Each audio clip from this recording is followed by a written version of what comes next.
Les déchets de construction et de déconstruction sont collectés puis recyclés en granulats afin d'être à nouveau utilisables dans les travaux d'entretien et rénovation de bâtiments et de routes. Pour être commercialisés, les granulats recyclés doivent passer par plusieurs étapes.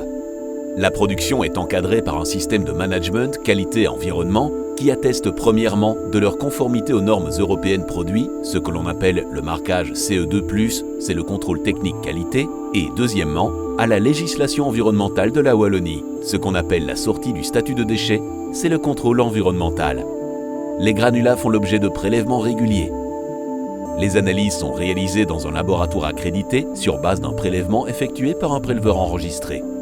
Au maximum, toutes les 5000 tonnes produites, le centre de recyclage fait appel à un laboratoire pour prélever, suivant une procédure normative, un échantillon du stock de granulats.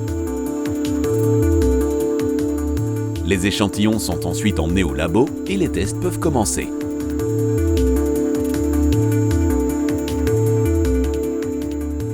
La granulométrie détermine par tamisage la taille des différents éléments du granulat de manière à exprimer sa courbe granulométrique ainsi que sa teneur en fine.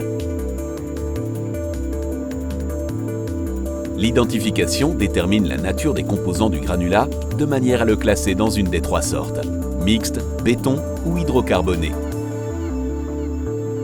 La teneur en argile est un test au bleu de méthylène qui exprime le pourcentage d'argile du granulat. Le Los Angeles, ou LA, détermine la résistance à la fragmentation du granulat.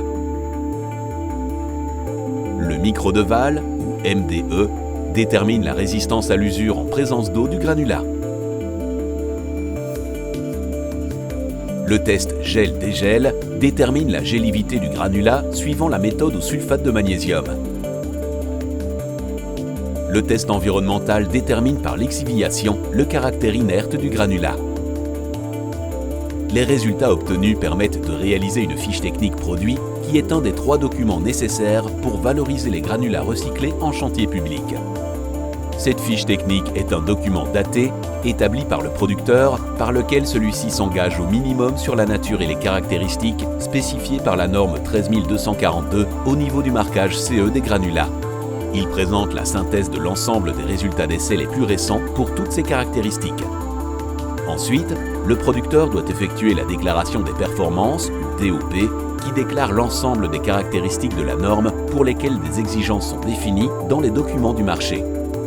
Enfin, un audit de surveillance annuel par un organisme notifié permet d'obtenir le certificat CE2+, SSD pour l'unité de production des granulats. La traçabilité et la certification des granulats sont essentielles pour s'assurer de la mise sur le marché de produits répondant à la législation wallonne et aux normes européennes.